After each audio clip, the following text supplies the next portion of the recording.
Ya Hussein, Ya Hussein, Ya Hussein. Sallallahu alayka ya Maulaya wa ibna Maulaya ya Aba Abdullah. Ya rahmatallahi al-wasi'ah ويا باب نجاة الأمة يا ليتنا كنا معكم سيدي فنفوز فوزا عظيما. صلوا على محمد وآل محمد.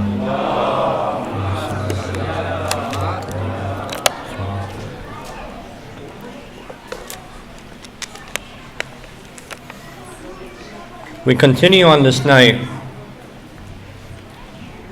the topic that we began 2 nights ago, and that is discussing the letter of Imam Sadiq alayhi salam that was written and sent to his companions, a letter which he ordered them or commanded them to keep in their houses and to review it, to study it, to think about it, and to teach it as well. And we said that we're going to be looking at this letter and trying to see what the Imam was giving his followers as a program to live their lives, to live a more fulfilling life, a life that is more meaningful. Because the Imams wanted their followers to be distinguished from other people. We have a lot of ahadith where the Imam tells his followers not to do certain things because if they behave in a wrong way, people are not going to blame the person himself or herself for doing wrong. They're going to say, oh, look, at the follower of Ja'far al-Sadiq performing this thing, it must have been his teacher who has taught him this. Or if his teacher was any good, if his Imam was any good, then his follower wouldn't be performing this thing. He wouldn't be doing bad things. So the Imam wanted his followers to be distinguished, not to show off in front of anybody, no. But because the guidance can only come from a pure individual, and the Imam wanted his followers to be distinguished so that they can teach other people and guide other people as well. So we take this letter and we try to study it as well. We want to see what the instructions are, what the commandments are. And we talked about, yesterday night we talked about when the Imam told them to study the letter and to contemplate it and to think about it. What does it mean to contemplate something? What does it mean to think about something? And why isn't it just enough to read something and not having to delve too deeply into it?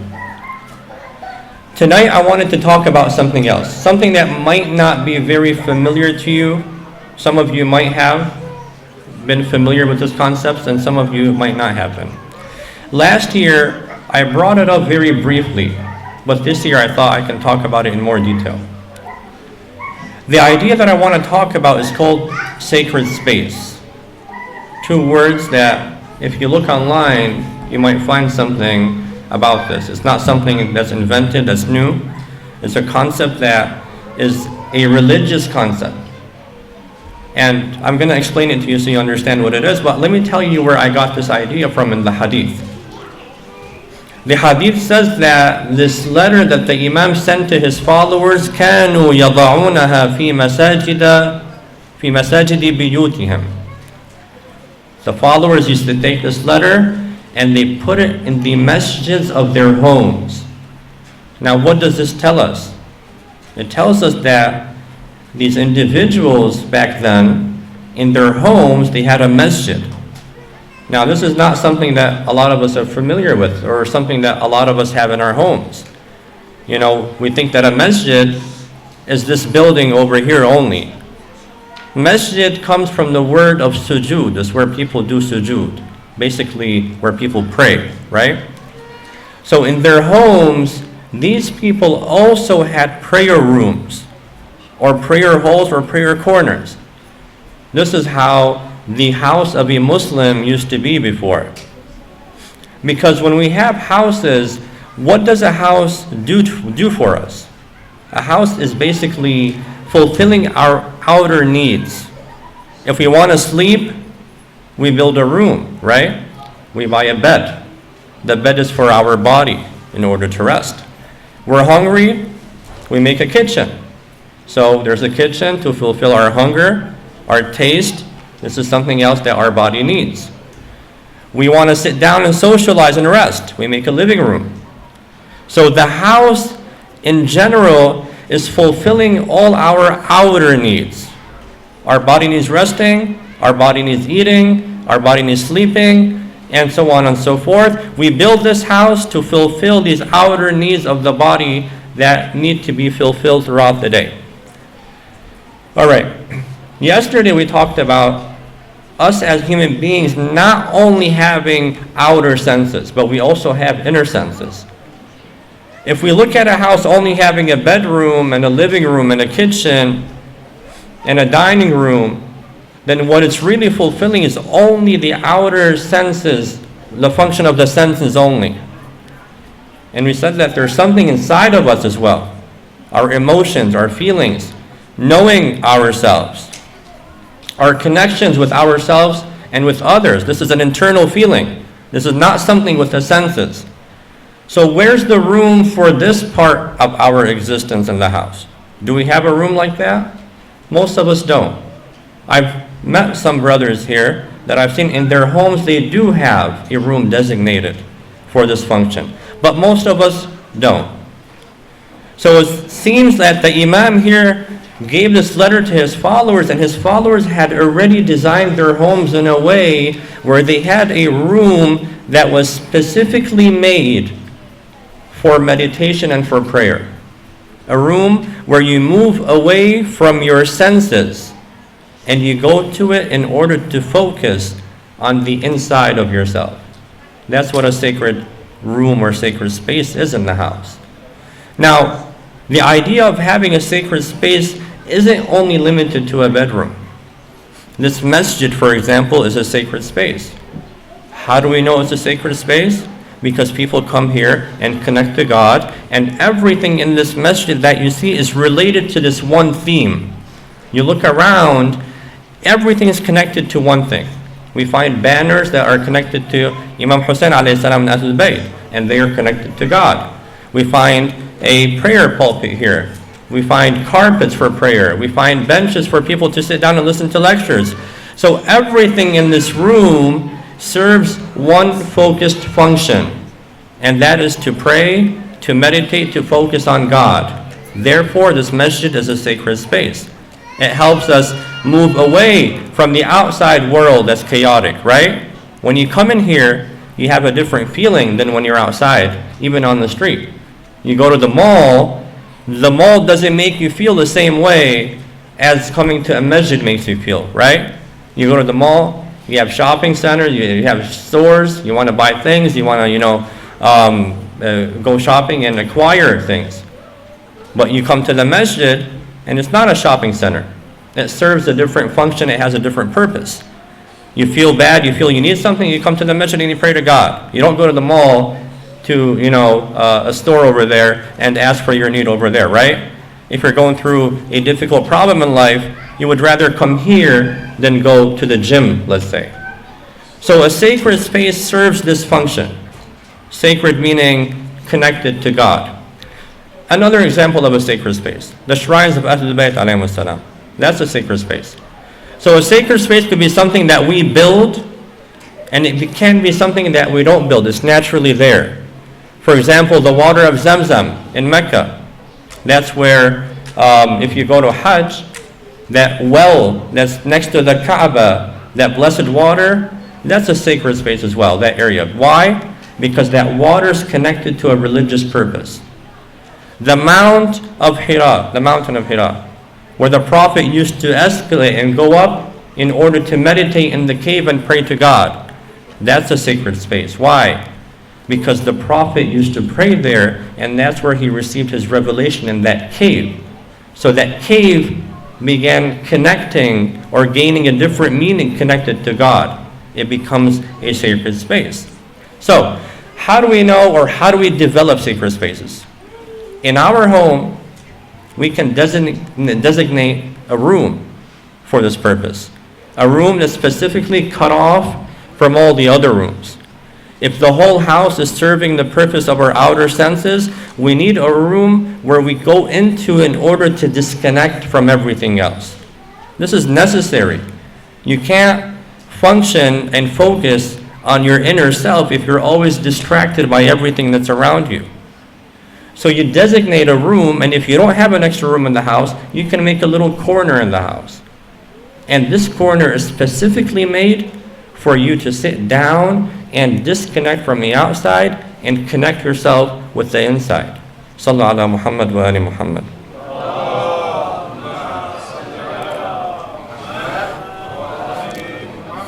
We can describe the sacred space as a focusing lens.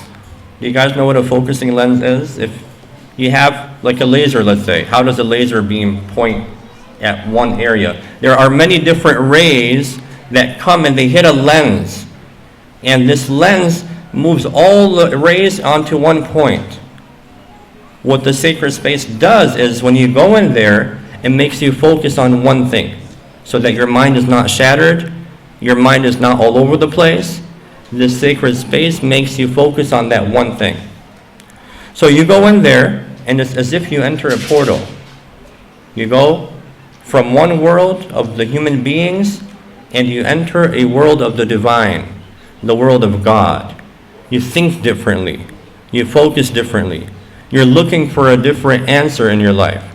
This is something that we need in our homes. If you don't make this space, then you're always going to feel like you're chaotic.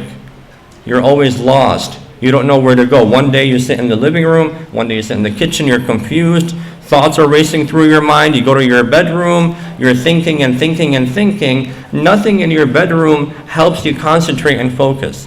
In fact, you have your phone, you have your computer, you have everything that would distract your mind. So you need to have a corner or a room in the house where you're able to disconnect from all of this. Whenever you're not feeling good, you go there and it's quiet. In this room, you don't have distractions. Nothing in this room is about you as an individual. You go to your bedroom, you design it based on your own desires, right? I like to have a certain color. I want to have certain pictures in the bedroom. I want my charger to be here, my laptop to be here, my this to be there. The room is a reflection of you, right? It's the ego. There's nothing bad with that. Your bedroom should reflect you. But you should have a room that has nothing to do with you as an individual. A room that makes you disconnect from all of this stuff that are chaotic in your life. A room that doesn't represent you as a person. A room that makes you go beyond yourself. You remove yourself from your ego, and you're able to live in a disconnect from everything around you. You go in there, nothing in that room talks about you. It only talks about God. It talks about emptiness. It talks about disconnect. Sallu ala Muhammad wa ali Muhammad.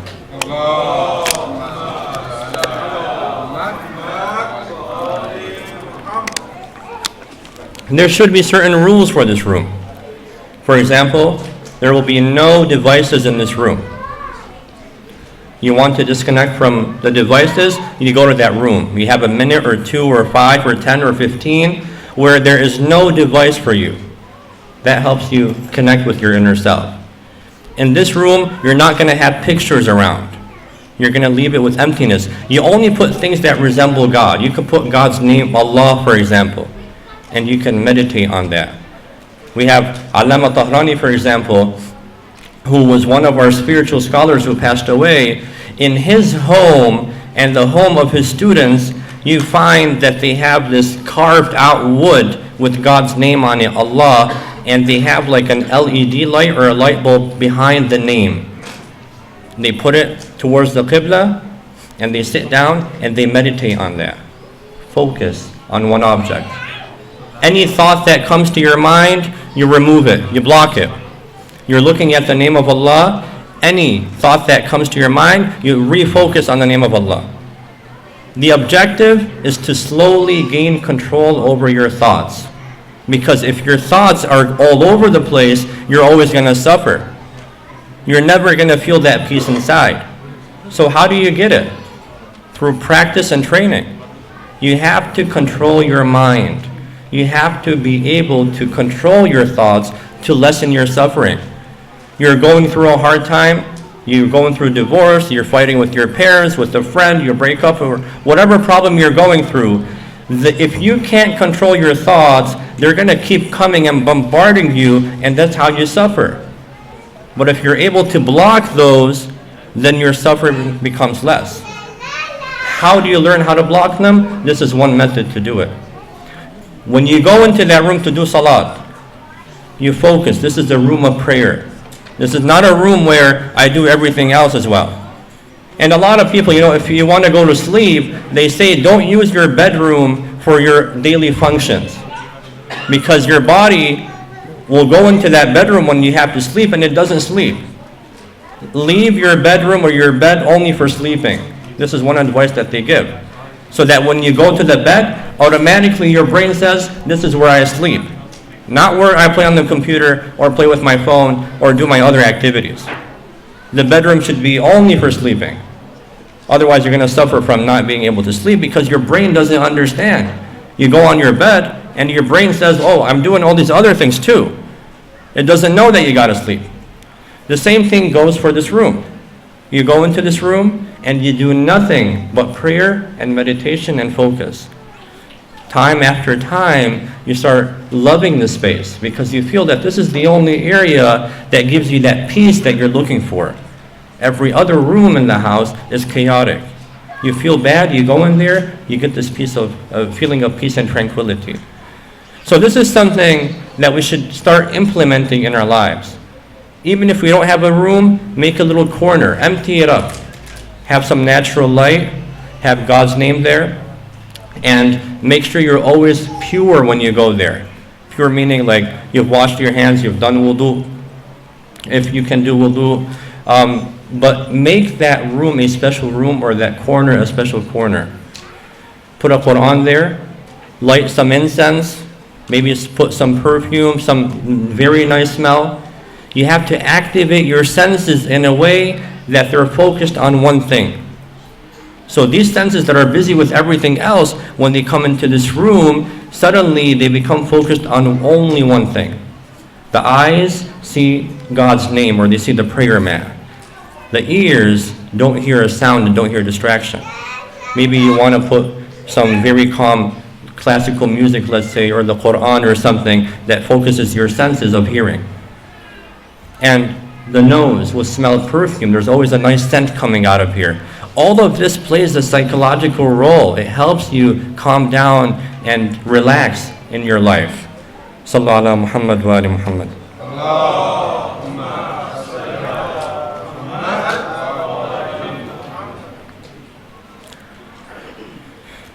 So this is something that I think we should have in our homes. I think, you might not think it's a big deal, but if you really read about people who do designate a place, like if you believe in, let's say, Buddhism or Hinduism or any other religion, a lot of people who meditate, let's say, they always have this meditation corner in their house. And the thing is that when you meditate or pray in one area over and over again, the next time you go and pray there, automatically you feel your focus is coming by itself. It's not hard anymore. And a lot of people that do yoga, for example, they say that the first time to do it is very hard. The 5th time or the 6th time, because you're always doing it there, your mind automatically switches to that mode. Automatically disconnects from everything else and knows that this is the area for meditation, for example. Us as Muslims, we have this concept of salat and ta'ammul, contemplation, tafakkur, thinking of God. We have these concepts in our religion. But what are we doing with them? How are we implementing them in our lives? When the Prophet says that contemplating, thinking, meditating for 1 hour is better than worshiping for 1 year. This is something small to say. I do salat for a whole year versus I meditate on God for 1 hour. The Prophet says the 1 hour of meditation is better than the salat for the whole year. Yeah, I don't leave 1 hour of my week or day for meditation. How come? We have this in our ahadith. So many times the Prophet and the Imams tell us this, but we don't take it and implement it in our lives. I mean, why was the Prophet telling us this thing? Why is he telling us go contemplate? It's better than doing salat for a year. And that doesn't mean you abandon your salat, but if you do this, your salat will become more meaningful. You will connect deeper with it. So why don't we do it? We're doing our salat, but we're not doing what the Prophet is saying is even better than salat. Well, we have to start making a change in our lives. And this is one method I think would be very beneficial and useful for us to start implementing. So if we can go home and do this and practice it and try it, once you begin experiencing that inner change, believe me, you'll never want to go back to not having that place in your house. Once you experience that beauty and peace inside, you wish you can never leave that feeling. You'd want it over and over and over again. But because we've never experienced it, it doesn't cross the mind and we don't think about it. So this is the summary of what I wanted to talk about today. Inshallah, we can take this idea, implement it in our lives, begin practicing. If for one day, 30 seconds, 1 minute, after 2-3 days, we add another minute, another minute, another minute, until suddenly you find yourself adding minutes by yourself because you're experiencing this inner joy and peace that you don't experience anywhere else. Sallallahu ala Muhammad wa ali Muhammad.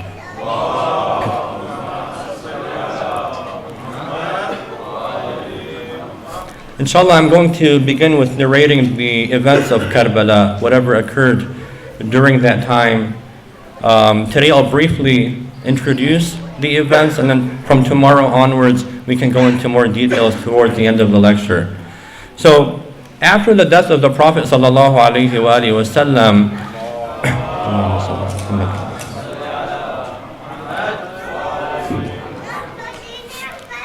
there was a difference of opinion over who comes after him. But nobody ever said that the Prophet made a monarchy. A monarchy is where the king is the ruler or the governor of the nation. Bani Umayyah, who are the Umayyads, when they wanted to take control, they wanted to bring monarchy back. Muawiyah bin Abi Sufyan, when he was ruling and governing, he wanted to put his son Yazid as the governor after him. He wanted his family to be governing. The Prophet removed anything related to the system of monarchy. You don't become a governor because you're the son of a certain individual. You become a governor if God appointed you and put you, just like God chose him as a prophet. Muawiyah came and wanted to bring back the old system, the system that the Prophet removed. And he wanted to put his son as the leader after him. And he wanted to force everybody to come and follow his son. Imam Hussein alayhi salam rejected. He said that if these individuals take control, then the whole religion of Islam is going to go away. Because they were people who didn't really care about the religion. They weren't practicing Muslims. Imam Hussein clearly said that Yazid is someone who is always drinking. He's always found to be drunk. Someone who doesn't pray, someone who drinks, someone who commits all these haram actions. Obviously someone who doesn't care about the religion. If he had taken over the religion, or if he does take over and becomes the leader of the Islamic nation, imagine like what point have the Muslims reached where they allow such an individual to be their governor and leader. The Imam saw that if he doesn't reject this, then the religion would disappear off the face of earth. This is something that was very serious at that time. So the Imam never gave allegiance. He never accepted this. He said that, I refuse, I'm not going to give a pledge of allegiance, and let me go and my family do our own thing, and we'll move away, and you do whatever you want. Of course, Yazid didn't want that to happen, because if the Muslims saw that Imam Hussein did not accept his governance and rulership, then they're going to question, okay, maybe we shouldn't accept this guy. So he wanted to force Imam Hussein alayhi salam to accept him as a governor and a leader. And after that, the events of Karbala began to happen. Imam Hussein alayhi salam, Yazid wanted him to be assassinated and killed. So the Imam had to flee, and he had to begin his journey towards Karbala, and that's where the two armies met, and the event of Karbala happened. Walhamdulillahi Rabbil Alameen, wa sallallahu ala Muhammadin wa alihi at-tayyibin at-tahirin.